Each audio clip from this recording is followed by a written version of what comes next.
the CFMU 93.3 FM radio show and podcast, The Coolest Journey, where my guests and I explore the intersections of health and environment through reflections, tips, and tools for everyday living so we can all improve our lives. I'm your host, Hélène Caron. If you've been following along, you may remember my guest from the past episodes, Nicolas Guzman, one of my regular ocean swimming buddies. When Nicki first joined me in the Pacific back in December, he was just finding his footing in cold ocean swimming after recently arriving in Canada. Well, a lot has happened since then.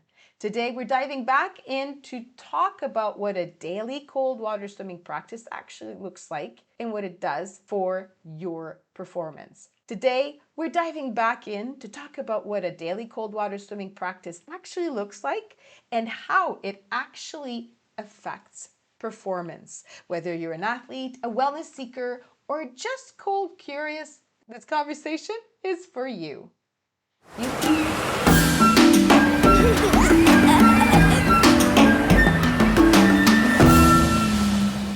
Nicki, you're back. Yeah, hi. It's nice And to see you again here in the podcast. yeah, Yes, after we swam together this morning and now we get to see one another again. But today yeah. I wanted you back because I specifically wanted to talk about performance, how the cold water has improved your, I'm already giving it away, but improved your swimming performance in general. And I think it's a pretty important thing to address, given the training that we've done together. So just to give an idea to people what can be expected basically from doing a cold water swimming practice daily. And first of all, how are you feeling? I'm doing great. I've been swimming almost every day, so it's been amazing. Like these last days, we've been swimming harder and doing more distance, so it's getting so exciting every day. Yeah. Well, it doesn't hurt that it was yesterday morning. We had three sightings of the gray whale. Oh, There's a gray whale yes. now, right, at Kits, and there are three harbor seals kind of following us along as well, and we're using boats to turn like as markers to go and swim to and turn around, and it's been pretty exciting and swimming against currents, and Yes. Yes, yeah, it's been totally. fun. So I just want to pick up on something you just said. So you swim pretty much every day. You've been swimming Yes, every day since you started to swim with me, and that was mid-January, I think. I think so. Yeah, it was at the middle of January when I start to swim with you almost every day. It was progressive, like first just the weekends, then weekdays as well. Uh, Yes, and now, yeah. because you had to, I'm not sure how to say it. Wow. You enjoy the morning swims, but still not everybody is willing to get up and swim in the dark, and you had to kind of figure out your schedule so that you could be there early in the morning. So we were swimming at 6:30, then 6 o'clock, now 5:30 in the morning. And you get up Yes. early and you take the bus and the train to get there, and sometimes the Uber. So good for you. But you You started thank you. mid-January. We're now, as we're recording this, it's April 28th. So that's January to February, March, April. We're at about 3 months, 3.5 months. And we've gradually progressed from 2 minutes to today. We were at, I can't remember, 34, 35 minutes. And Yes. a few days And sometimes ago, yeah, 40, 41, 42 minutes. sometimes more than 40. Yeah. Yeah, yeah. Yeah. Like I can see the improvement a lot because yeah, I started with just 3 minutes and now we are swimming um around 40 minutes. So yeah. Yeah. Yeah, it's big. It's a lot of there's a lot of progress happening in at many levels. So in terms of performance, I think it's important that we talk about this, right? You started in December. It was 2 minutes in the water and out. And but because you committed to a daily practice, you've been able to increase it slowly to 10 to 8, 10, 12 minutes. And we stayed there for a while, and then slowly again 12 to 15 to 18. And then 20 and 30s just kind of happened as the water was warming up, right? Yeah, right. Yeah. Now, you're swimming every day, but in the meantime, you were not swimming in the pool, Um, at right? first, yeah, like it was like a balance. At first, I was just swimming a few days in the ocean, but at the same time, I was training in the swimming pool. Then, yeah, like I started to swim less in the swimming pool and more in the ocean. And now, I think it was last Sunday, uh, the day I went to the swimming pool after a long time. Yeah, It was 2 days ago. You're back in the swimming pool, which is why I wanted to talk to you about this on the podcast and exactly. the YouTube channel. Your time before that in the pool, the last time you would have been in the pool before that would have been 2 months ago, Yeah, more maybe or more, less. Yeah. like Maybe maybe more. even late January, maybe. Yeah, but let's say 2 months, I think. Yeah. Yeah. And I just want to highlight a few things. So you haven't been in the pool doing distance and drills and whatever we Mm-hmm. do in pools in teams. You've just been swimming shorter distances, but more intense conditions, right? And not necessarily Right. pushing, right? We go regular pace ish, and then we'd have some sessions where we're doing sprints. Some sessions we're doing water running just because we're like, today we're going to water run and we're not going to swim. And yet, on Sunday, when you went back to the pool, what happened? Tell me. Wow, it was I actually wanted to go back to the swimming pool because yeah, I kind of wanted to see how much I improve or maybe I would stay in the same level. But it surprised me um the the energy I had that day because I felt fast, you know. I felt smooth in the water. Um, and the training usually it's like 1 hour and a half. Uh, so I think we did around 3 kilometers, Okay. 3, 4. I'm not sure about the distance, but it was a lot of um, long distance task and also sprint.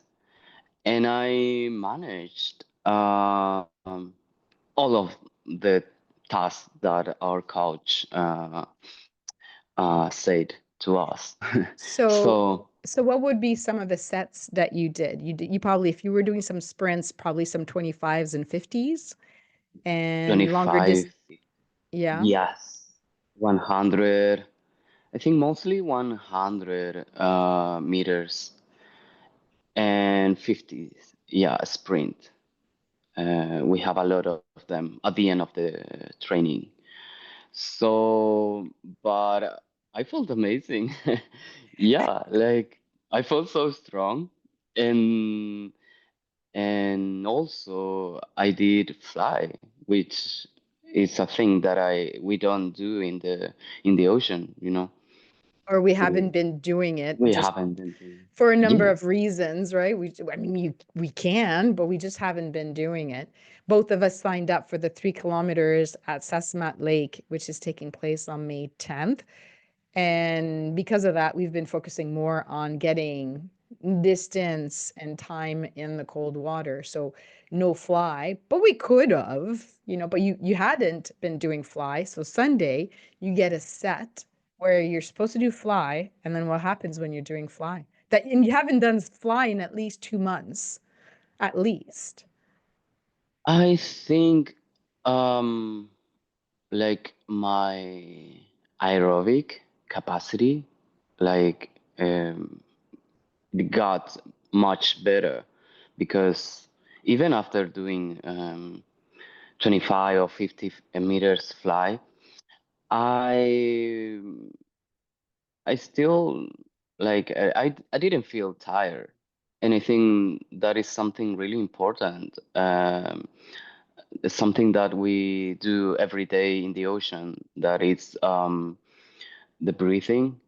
Um, I could focus on breathing in this opposite directions, you know, and yeah, I felt that I pushed more water than usual. That's another thing that I noticed. So almost like you can grab the water better and you could did you feel it Yes. more with the hand and the forearms as you're doing your front crawl Yeah, stroke? right. Yeah, I could focus on that. And also because I had like a good aerobic capacity, I think I could focus on other things that like the technique, you know, and it was great. It Most was yeah, amazing. most people struggle with breath when they're swimming. Water is about 800 times more dense than air. And when we're dealing with salt water, it's something like another, I think it's zero point 0.1 to 0.2% more dense. Mhm. It doesn't seem like a lot, but it makes a difference, especially when the water is colder, then it becomes even a little bit more dense. So it means that our diaphragm, the muscle that helps to push the air out of the lungs, it's working harder in the ocean. And because we're working under extreme conditions, we are conditioning our bodies to work harder and recover faster. And we can because it's cold. So our bodies are recovering well, which is, I'm not sure if you noticed, but we're rarely sore from swimming every day in the ocean, Oh yeah, right? yeah, yeah, right. But in the pool, you were there Sunday. Granted, you were there for an hour and a half as opposed to our 20 to 40 minutes in the water. So your shoulder was hurting on Monday. So Mhm. we did some water running, but otherwise your shoulder never hurts. I mean, except for that Mhm. one scratch that you have, that's a whole different thing. Yeah, I think it's when you're maybe when you're sighting, maybe you're hitting the my side of your face against your shoulder, which is creating that rash. But apart from that, I mean, you're never sore. I know I'm not sore from swimming in the ocean. yeah, me And neither. yeah. We're Yeah, just tired if we go too long, if we're exposed to the cold water too much. And by too much, I really mean like if the first times we were going at 35, 40, 45 minutes, then we're more tired during the day. That's normal. But otherwise, the muscles are never sore. So, DOMS, delayed onset muscle soreness, rarely happens. So, you got faster. You were working harder in the ocean. You never got sore. You didn't get any injuries either from the oh no. ocean. Yeah, right. And in let's say 2.5 to 3 months of you not being at the pool, you've actually improved your aerobic capacity for the pool. So you were able to do a full hour and a half when we only go in for, like I said, 20 to 40, 45 minutes, right? And Yeah, I'll bet you still had energy afterwards, right? You were still right. Yeah, yeah, yeah. Like I had the energy uh to do all my things in the day. So, but as I said, yeah, it was like an amazing experience to notice all these things that change because I usually struggled with the three-stroke breathing. Oh, Like, yes. yeah, I usually breathe to my right side, but I You were I I didn't have like complications to switch my breathing. so just a step back for those listening who may not understand this. From crawl, we breathe. You can breathe every two, every three, or every four strokes. It depends on the person. And four strokes is a bit of a long stretch, but most sprinters would breathe every two, middle distance, two or three, depends. I'm every three no matter what I do. It's just because then it's more balanced. And every three strokes meaning inhale and then stroke, stroke, and then inhale on the other side. Stroke, stroke, inhale, stroke, stroke, inhale. So that's what it means to be breathing every three. For backstroke, never a problem. Your face is out of the water. Butterfly, it depends on the person, but let's say you breathe every stroke or every second stroke. And breaststroke, you could breathe every stroke if you wanted to. So this is really front crawl specific. Yeah. Also, In the ocean, do you breathe every two or every three? mostly every two when I got tired, but yeah, I'm still trying to do as much as possible every three strokes.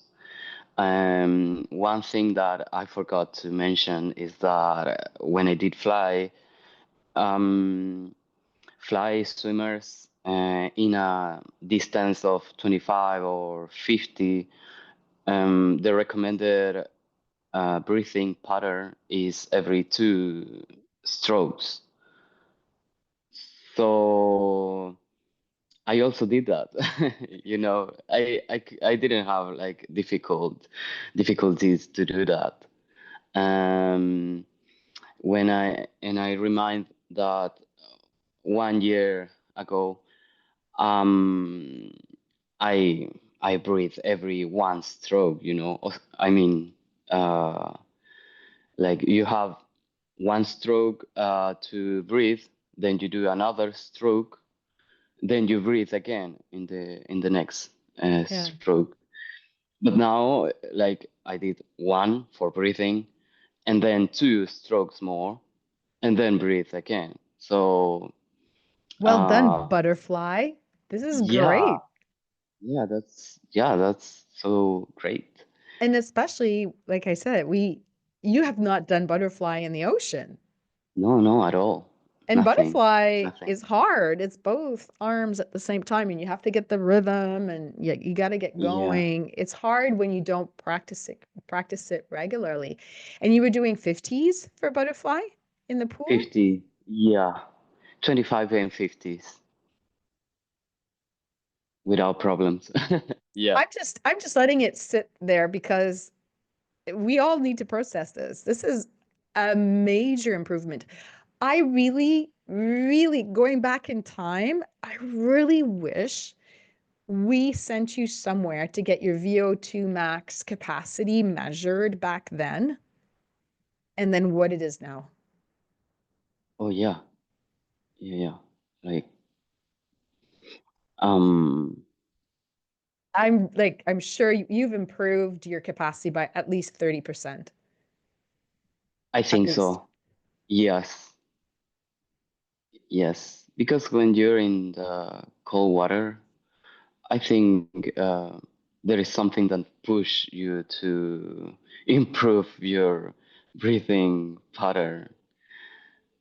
And also, every time we swim and we do sprints, for example, um, water feels heavy, you know, like your body gets colder, and I think you have to push yourself to stroke uh, harder.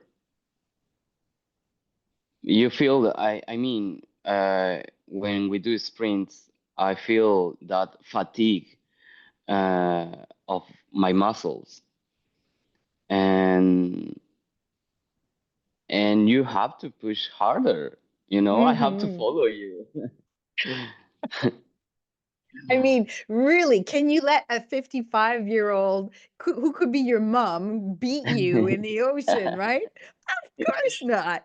Which is why I love swimming with you because at this, so it's just so listeners can understand and viewers as well. When we started to swim together, even let's say we were going for 10, 12 minutes together, I really had to slow down to make sure that you were either beside me or behind me.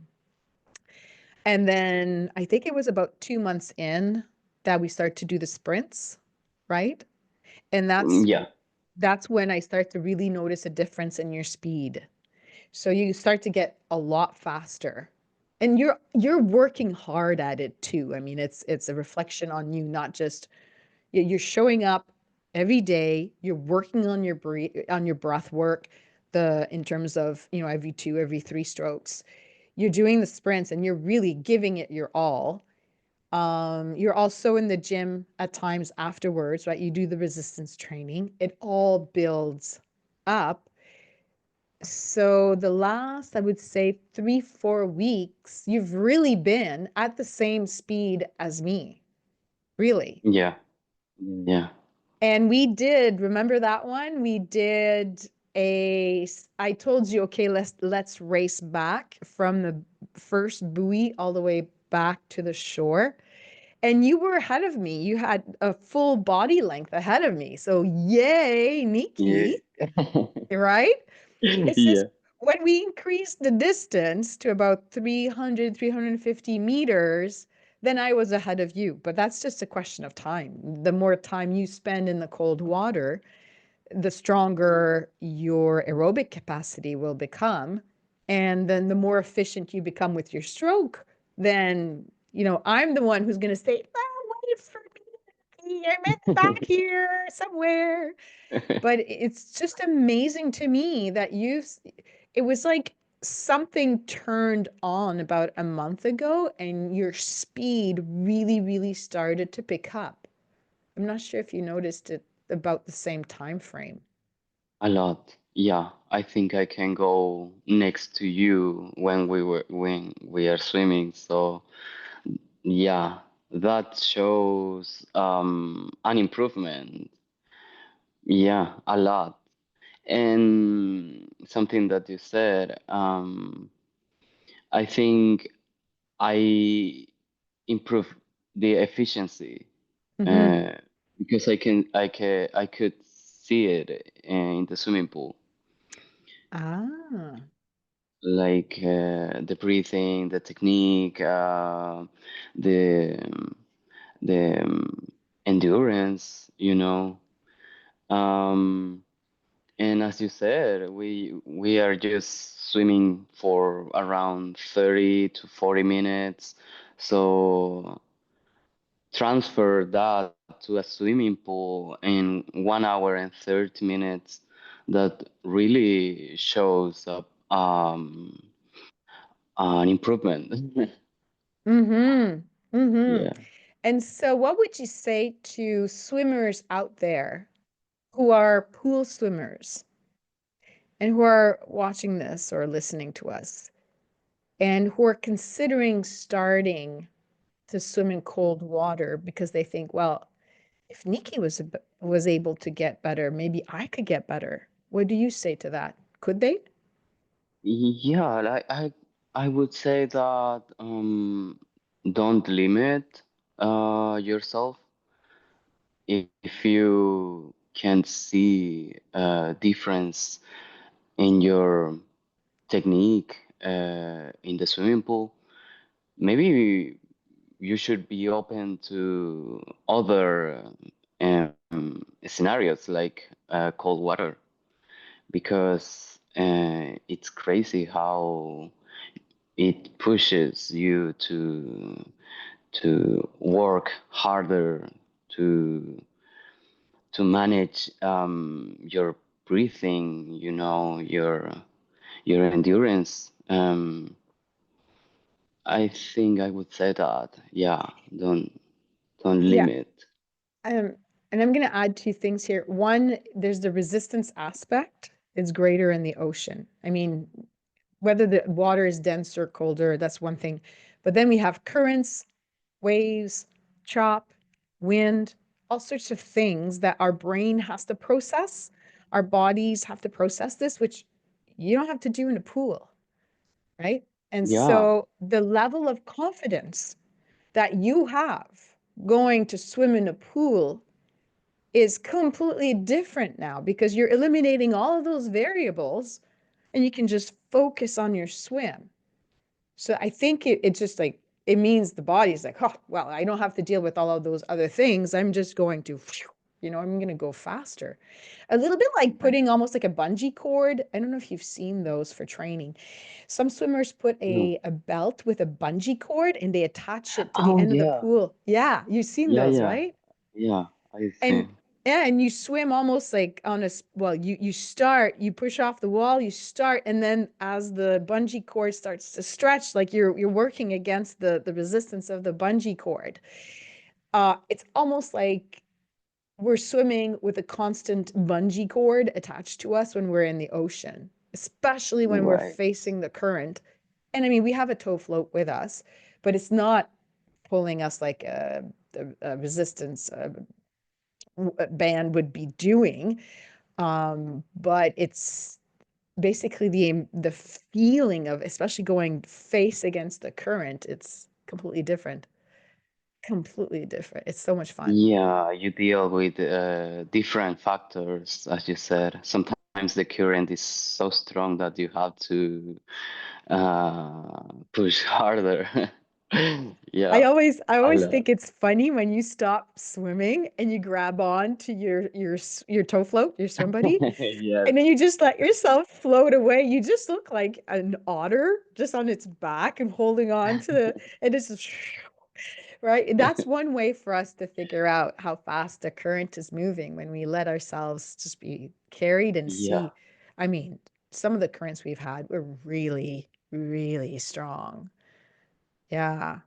And then there's, you know, it's just practice. And I think with time, it's not just the body that gets stronger, our mind gets stronger. We become more comfortable with it.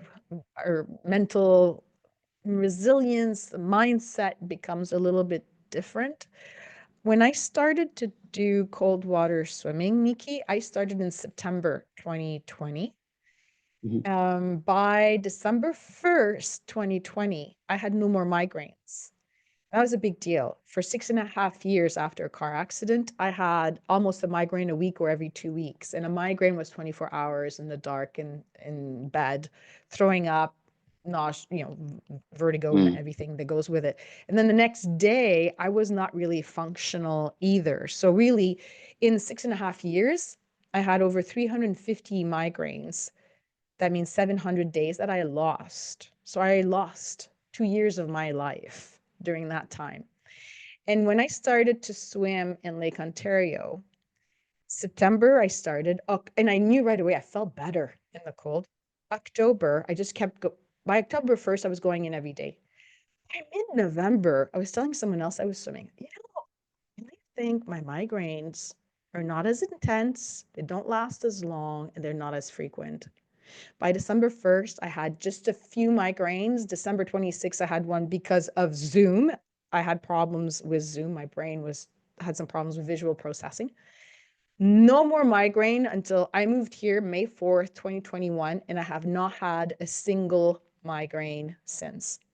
So I'm mentioning this because I started in September. By December is when I really was like, the the switch was flipped. That's it.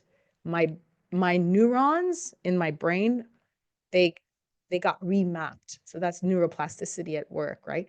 But also my body felt better because I wasn't getting all the pain signals.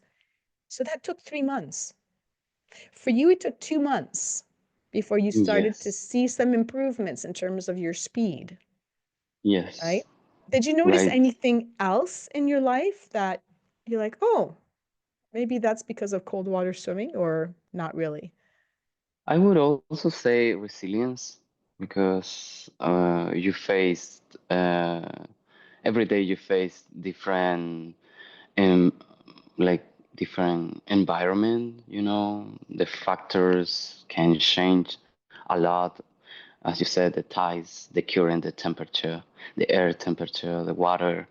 Um, so I think you become more resilient. You know how to deal with different environment, and you can also transfer that to your daily life. So when I got stressed, sometimes because of, I don't know, maybe work or for other reasons, um, I stop a little bit. Sometimes my mind is with a lot of thoughts. Mm-hmm. Yeah, There's a lot of spinning going on in the head. Yeah. um, and I think yeah, like cold water is teaching me to sometimes stop and breathe and think uh, in a better way. Um, and to face those obstacles. Um, so I would say that, yeah. In terms of facing the obstacles, there were two events that happened when we were together. And I think, yes, both times you told me afterwards. No, I think the first time you told me, you were like, oh, I'm a little scared here. And I think the second time you told me afterwards. The first time was when we had some really big waves and we were at the first Mm, buoy. And I think you told me, ooh, I don't know sure about, right? And rightfully so. It's it the, was scary a lot because of the high waves, yeah. strong. They were so strong. So, and it Yeah. was dark, and Yeah. yeah, and at that moment I felt scary, scary. Yeah, we Yeah. feel very small in that ocean of In, that vast yes. ocean, right? Yeah. And you faced that fear, and you didn't have a choice but to face the fear in that moment because we're at the first buoy, we're not at the shore, right? And we were just going around the first buoy and back. But you Right. have to breathe through it and learn to compose with that fear. The second time was last week when Bubba, the seal, came right next to us when we were possibly, I don't know, 600 meters away from shore. We were around that boat. If you remember, the seal Yeah. popped up really close to us. Yeah. And it was only afterwards when we were on shore, you told me, I don't know, I got a little scared because of Bubba. And you were saying you thought he looked mean. I think is He that what you looks, said? yeah, more serious. Serious or angry, More you said, right? serious. Yeah. Yeah. Yeah, yeah. Like prepared to do something uh, in And case of. yeah, and the way I see Bubba, I mean, I just see Bubba and I'm like, ah, you're curious. You're wondering, oh, what are these people doing here? That's what the way I interpret it. Same situation, Yes. same animal, two different interpretations, right? And I'm not saying mine is right or yours is right. I'm just saying we kind of choose the one we want in that moment. And I choose to believe that he was just curious and wondering, what are you doing here? Right. So that I'm not feeding my fear. But in that moment for you, that's the first thought that came to your mind. And you had to face that fear. And we were continuing swimming anyway. So we left. But those are two major moments, right? Yeah. Where one, you're against the elements, the ocean itself. And then the second time you were I don't want to say against, like you had to figure out how to move, flow with the elements. And then the second time you had to figure out how to flow with this marine animal that was right. I mean, he Yeah, was pretty close. He was maybe 2 meters away. I think I think so. Yes. I mean, we saw the eyes, the Yeah. whiskers, the, All the details. Yeah. And also I would add, it was 2 days ago when we see the gray whale. yes. Yeah. Yes. Oh, did you get scared on that one too? It was far. Uh, when we see it, the whale was too far. I think it was at the same distance with the ships Mm. and uh, the big ships. But And just to be clear, those big yeah, ships, those are the big container ships. They are moored in the bay. They're not moving. And when we saw the whale was between the smaller ships that were moored and the big cargo ships. And so right. they would have been about 500 meters away from us, I think. The whale, actually, I say they. I think there was only one whale. So we saw Yeah, we me saw too. the three times we saw the spout, and then Spout. on the last time I saw the back going like this, like above the Yeah, water and then yeah, into the yeah. water. And Sylvie also saw that and she got really excited. She's like, "Oh my Right. goodness, I saw a whale!"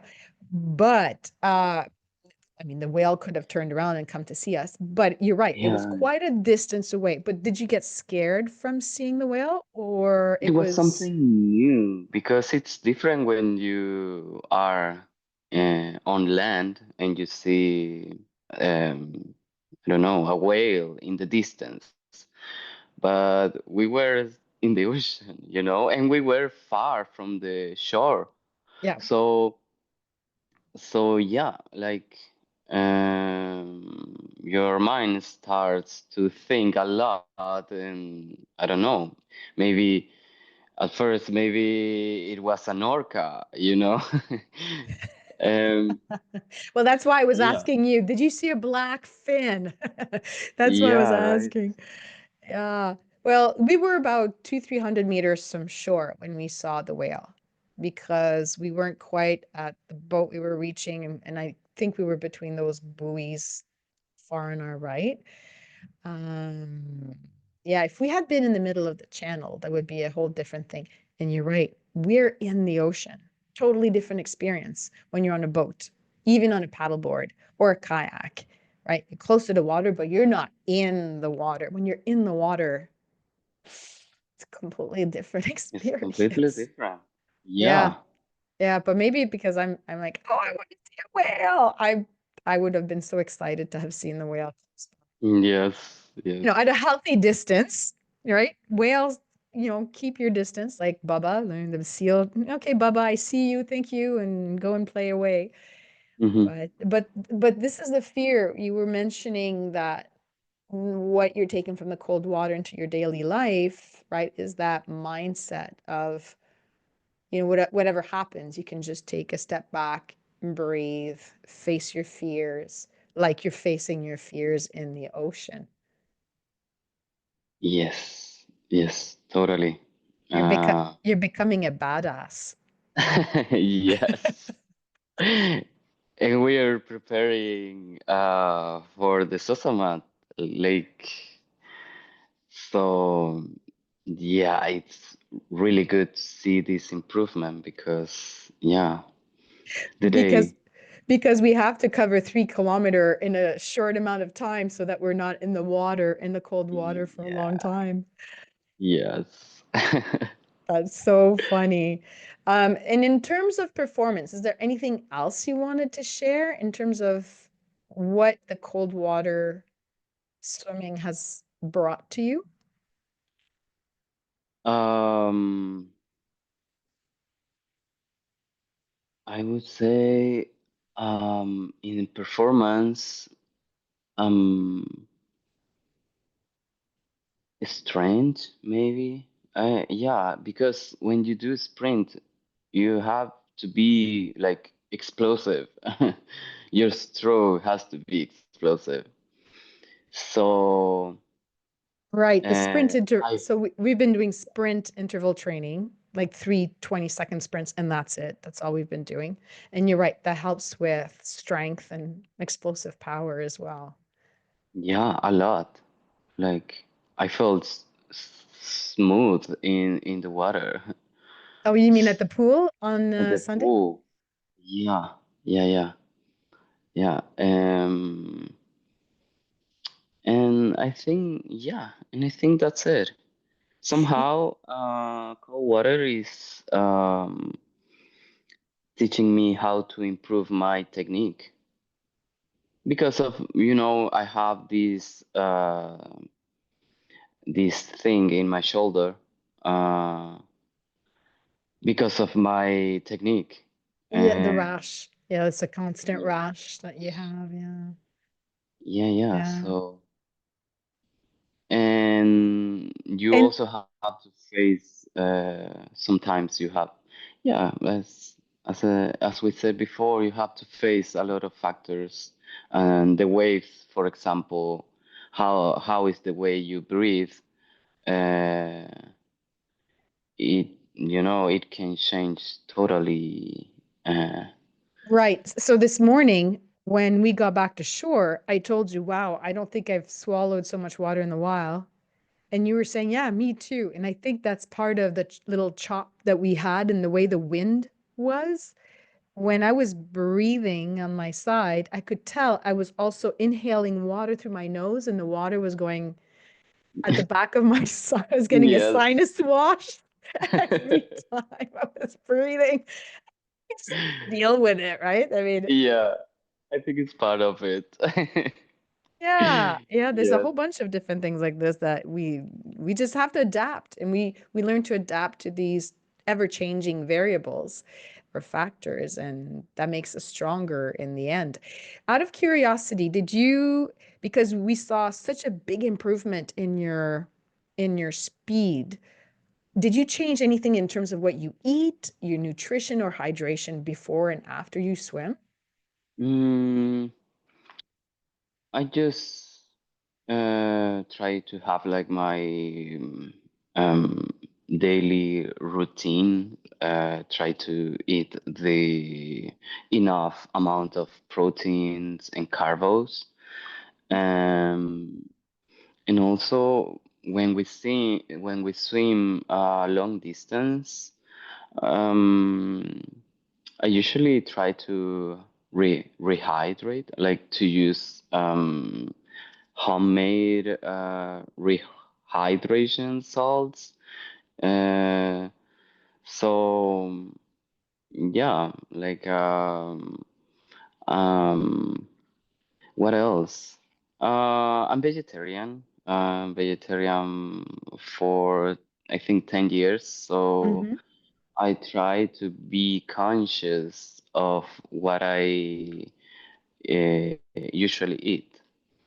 Try Right. to eat as I said, my enough amount of protein and carbs and vitamins, um, and micronutrients, you know.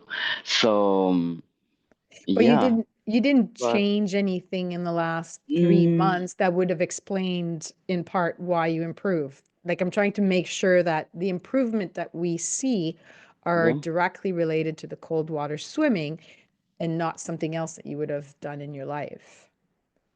Apart I from maybe hitting the gym a little bit harder. yeah, yeah. I compare it when I was in Chile and I basically had the same diet, So there's no such a big difference Hmm.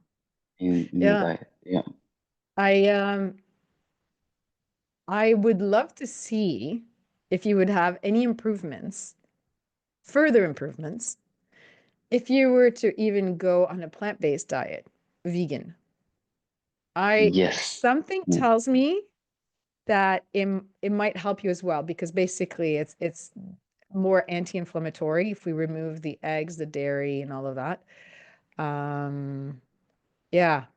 But at this point, I mean, your easier gains will be efficiency in your stroke, I think. I think. Yeah, yeah. I'm definitely on my way to have like a plant-based diet. Yeah, you Yes. know how I feel about that. I mean, I've been vegan since 2007, vegetarian for 20 years before that.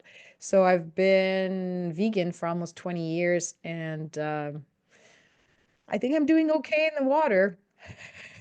Not lacking too Yeah, much. a lot. Yeah, yeah. Yeah, and I think I had one question for you. Um, After the swimming, you also do some contrast therapy, basically. You've been cold in the water, you go home and you do hot tub or sauna, right? Yeah, sometimes.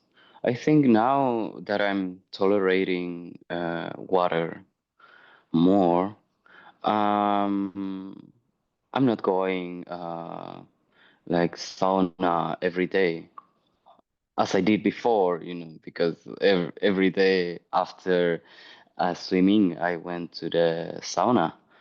Um, but now I think I, that I'm dealing better with the water temperature. Even if it's warmer, we're staying longer time, Hmm. in cold temperature.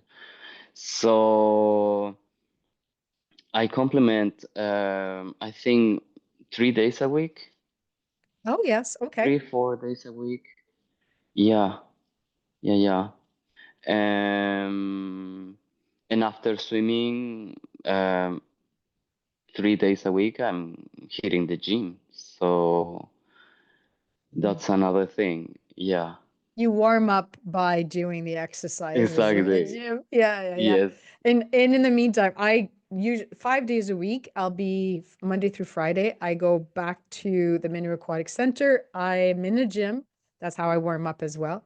And after that, I still hit the sauna. The sauna is like my récompense, my reward for all the hard work. Even if it's Yeah, 10 minutes, I'm like, oh, finally I get to. it's amazing. Yeah, yeah. And it's amazing how that's part of the motivation factor, right? To keep going. A big part of what keeps us going is often the social aspect. So for me, it's fun to have my little pod, right? We have a whole group of people, and it's so much fun for me to be able to swim with you because now we're side by side and we're pushing one another to get better. So that's so much fun. Yes, Yeah. yes. And then for me to do that, it's like, okay, yes, I'm going to go and meet a group of people. It's awesome. I don't have to self motivate myself and swim alone all this time. And I don't recommend anyone goes in the cold water and swims alone, but that did happen a few times. And then the sauna is it's a nice finisher to my morning, and then I can go home and start my day at work. So yeah. Is there anything else you'd like to say about performance before we finish this chat? Um, no, I think on performance, yeah, we talk about uh everything, uh technique, like resistance, um, yeah, I think Hydration, nutrition, sleep. Do you find you sleep better now, or that I didn't think really? that's something. I think that's something that I have to change a bit, because I usually have evening shift, so I finish my work at 10 p.m. Sometimes I get to bed at 11, 12, and then I wake up at I'm waking up 4:30. at 4:30. Yeah. Yeah. Yeah. But cold water gives me the energy. You know, it's like a boost of energy. for all day. Yeah. Well, then you go home, you can work out or and then take a nap or whatever it is that you need, Yes, right? And so, yeah, that's another motivating thing. It's always like, well, if I'm still sleepy now, it's okay. I can come back home and take another nap and then I'll be another okay. nap. Yeah. Yep. Yeah. Well, Nicky Guzman, thank you so much No, thank for you. sharing your story of the first part was all about, your own journey and now it's about the performance. So I hope that we've picked up on all of the content for your coolest journey, which is really swimming and especially swimming in cold water. And you can come back anytime on this podcast. No, thank you so much for inviting me again. It's such a pleasure to participate here. Always, always. So thank you, everyone, and we will see you soon.